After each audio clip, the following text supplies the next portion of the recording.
맥킨지 보고서에 따르면 앞으로 10년 안에 양자 기술이 만들어낼 가치가 수조 달러에 이를 수 있다고 합니다. 오늘은 아이온큐를 거대 기업들과 비교하고 어느 주식이 더 나은 양자 컴퓨터 분야를 향한 투자인지를 정하는 재미있는 분석들이 나와서 한번 살펴보기로 하겠습니다. 마지막으로 최근 트럼프 대통령이 팔란티어와 손을 잡고 미국 국민의 개인정보를 통합관리하려는 시도를 하면서 팔란티어 주가가 껑충 뛰었는데요. 이것도 살펴보도록 하겠습니다. 먼저 모틀리플에서 아이온큐를 구글과 비교하여 보았습니다. 구글의 모회사인 알파벳은 시가총액이 매우 큰 글로벌 기업이지만 양자 컴퓨팅 분야에서도 확실한 선두주자입니다. 구글의 양자 컴퓨팅 연구팀은 이미 6가지의 핵심 목표 중 2가지를 달성했습니다. 2019년에는 시카모어라는 양자 프로세서로 기존 컴퓨터로는 1만 년이 걸리는 연산을 단 몇 분 만에 수행하는 성과를 거두었습니다. 그리고 2024년 12월에는 윌로우라는 새로운 양자칩을 공개했습니다. 이 칩은 큐비트 수가 늘어날수록 오류를 기하급수적으로 줄일 수 있다고 합니다. 윌로우가 수행한 벤치마크 연산은 기존의 슈퍼컴퓨터로는 10세틸리언 년, 즉 10의 24승년이 걸릴 만큼 어려운 계산이었습니다. 물론 알파벳을 투자할 만한 이유는 양자 컴퓨팅뿐만이 아닙니다. 구글 검색 서비스는 여전히 막대한 광고 수익을 창출하고 있고 구글 클라우드는 AI의 강력한 수요 덕분에 빠르게 성장하고 있습니다. 자율주행 기술인 웨이모도 로보택시 시장에서 큰 잠재력을 가지고 있습니다. 무엇보다 알파벳은 현재 매그니피센트 7 종목 중 가장 저평가된 기업입니다. 주가 수익 비율은 18배로 S&P 500 평균 22배보다 낮습니다. 두 번째로 아이온큐입니다.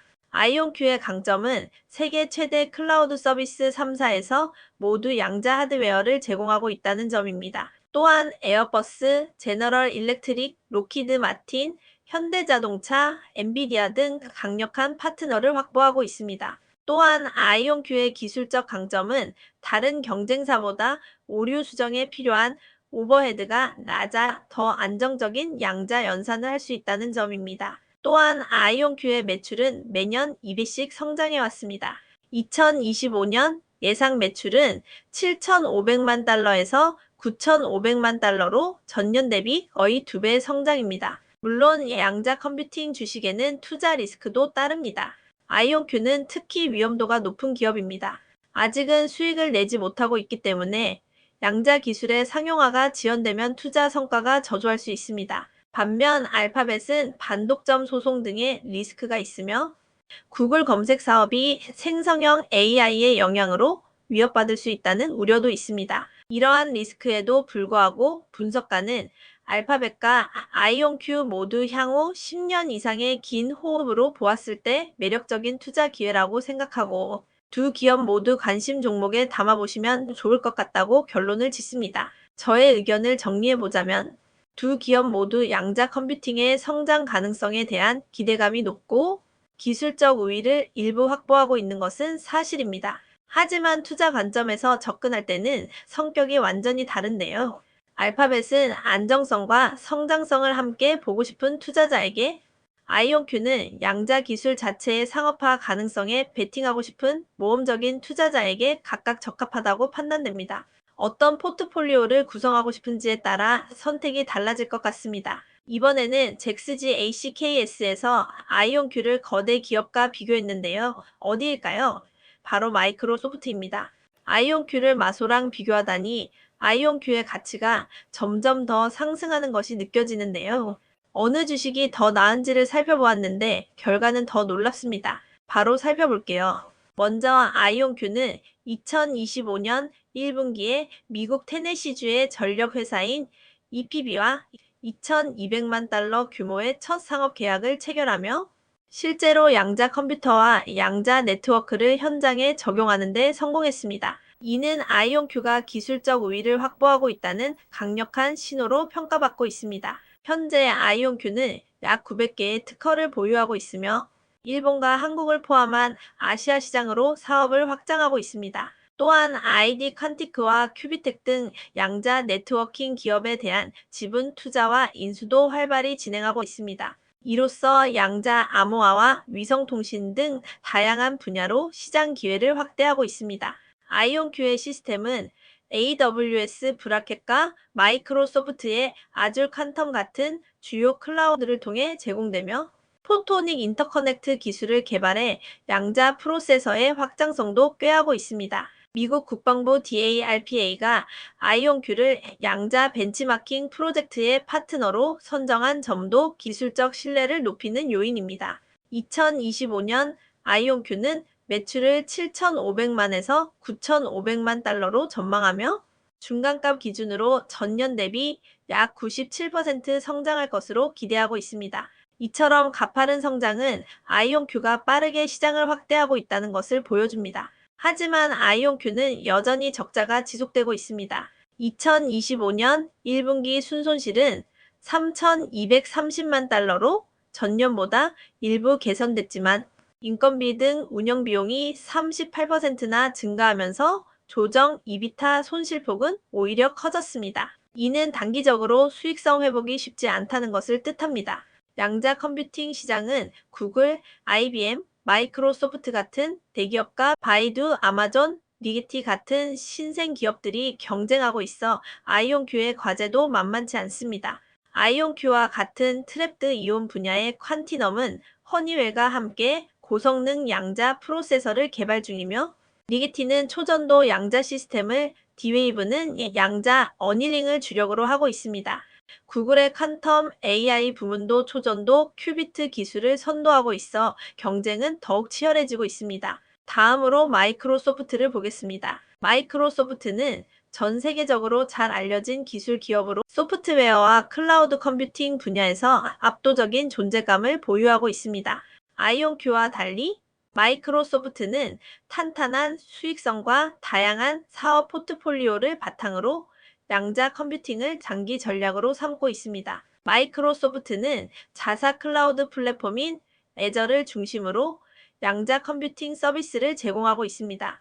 애저 퀀텀을 통해 아이온큐 같은 기업의 시스템뿐 아니라 다양한 양자 하드웨어와 소프트웨어를 통합해 연구자와 기업들이 양자 기술을 활용할 수 있게 하고 있습니다. 2025년 초에는 마조라나 1이라는 새로운 양자 프로세서 칩을 발표했습니다. 이 칩은 위상학적 큐비트 연구의 성과로 미래에 확장 가능하고 내결함성 있는 양자 컴퓨터를 만드는 기반으로 기대됩니다. 마이크로소프트는 현재 800억 달러 이상의 현금을 보유하고 있어 양자 연구 개발에 필요한 자금을 충분히 댈 수 있는 재무적 여유도 갖추고 있습니다.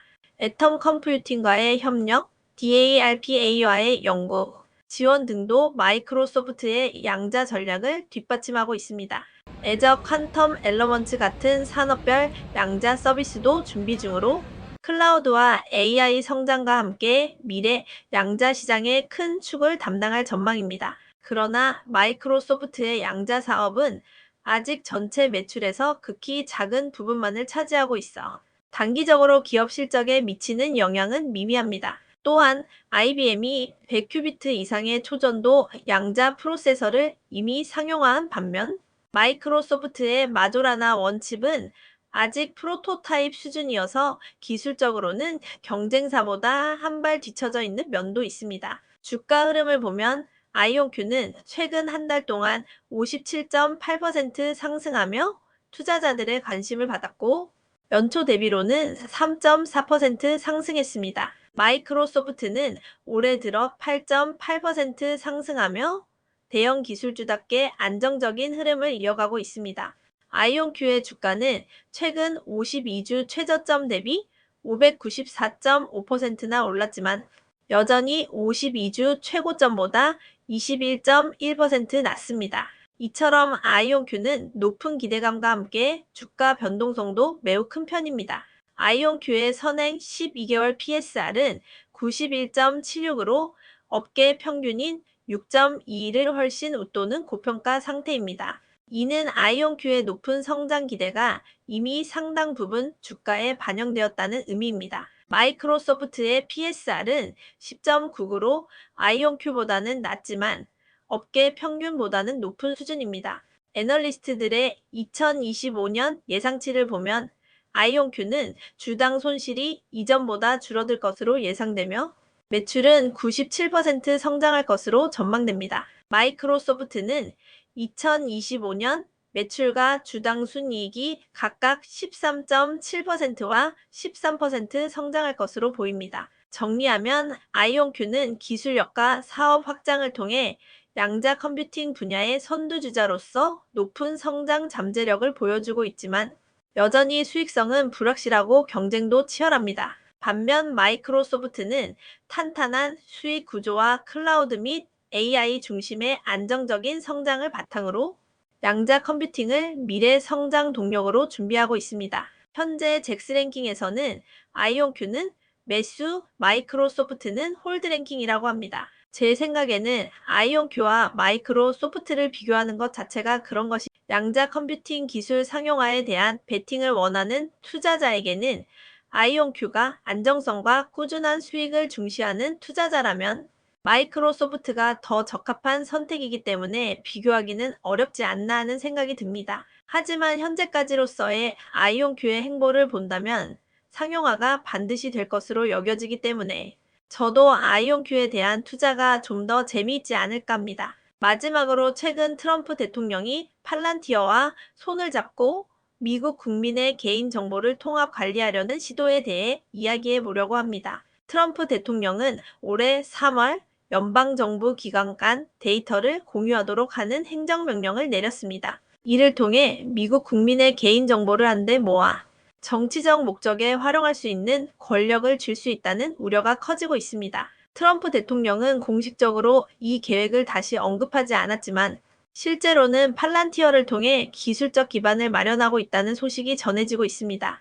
팔란티어는 정부와의 계약으로만 1억 1,300만 달러 이상을 받은 것으로 확인되었으며 국토안보부와 국방부 등 주요 기관과 새로운 계약을 체결했다고 합니다. 뿐만 아니라 팔란티어는 사회보장국가 국세청과도 기술 제공을 논의 중이라고 하는데요. 팔란티어의 핵심 제품인 파운드리는 데이터를 통합하고 분석하는 데 쓰이며 현재 국토안보부와 보건복지부를 포함해 최소 4개의 연방기관에서 사용되고 있습니다. 트럼프 행정부는 이미 은행 계좌 번호, 학자금 대출 규모, 의료보험 청구 기록, 장애 상태 등 수백 가지의 데이터 접근을 시도해왔습니다. 민주당 의원들과 시민단체들은 이러한 데이터를 정치적 도구로 악용할 수 있다며 비판하고 있는데요. 팔란티어는 데이터 프로세서 역할만 할 뿐 데이터를 어떻게 쓸지는 고객이 결정한다고 말했지만 전직 팔란티어 직원 13명은 팔란티어가 트럼프 대통령과의 협력을 중단할 것을 촉구하는 공개 서한을 보냈습니다. 전직 엔지니어인 린다 샤 씨는 데이터를 하나로 모으는 것은 본래 의도와 다르게 사용될 수 있는 위험이 크다고 경고했습니다. 전자프론티어 재단 EFF의 변호사 마리오 트루이오 씨도 정부가 데이터를 선의로 수집한다 해도 국민들이 그 데이터를 보호받지 못한다고 느끼면 정부에 대한 신뢰 위기가 초래된다고 밝혔습니다. 팔란티어는 보안과 국방 목적으로 데이터를 조직화하는 기술로 유명합니다. 코로나19 백신 배포를 관리할 때도 팔란티어가 쓰였는데 트럼프 대통령 당선 이후 주가가 140% 이상 상승했다고 합니다. 국세청에서는 팔란티어가 납세자 정보를 검색 가능한 단일 데이터베이스로 만들고 있으며 이 작업은 현재 확장 중이고 국토안보부, 이민세관 단속국 IC에서도 팔란티어의 기술을 활용해 실시간으로 이민자 동향을 추적하는 3천만 달러 규모의 계약을 체결했습니다. 사회보장국가 교육부에서도 팔란티어의 기술을 사용하려는 논의가 이루어지고 있습니다. 그러나 팔란티어 내부에서는 이렇게 민감한 데이터를 하나로 통합하는 것이 과연 옳은지에 대한 우려의 목소리도 커지고 있습니다. 일부 직원들은 보안 규정을 지키지 않는 사람도 있어 위험하다고 말하며 팔란티어가 트럼프 전 대통령과의 계약으로 명예를 훼손할 수 있다는 우려를 나타내고 있습니다. 실제로 팔란티어의 전략가 브리아나 캐서린 마틴 씨는 IC와의 확장된 계약은 내 윤리적 기준을 넘어선다며 퇴사하기도 했고요. 과연 팔란티어의 정부와의 이 협업이 계속적으로 팔란티어의 주가에 좋은 영향을 끼칠지는 두고 봐야겠는데요. 여러분께서는 어떠신가요? 더 궁금하신 점 있으시면 언제든 댓글로 남겨주세요. 오늘도 시청해주셔서 감사합니다.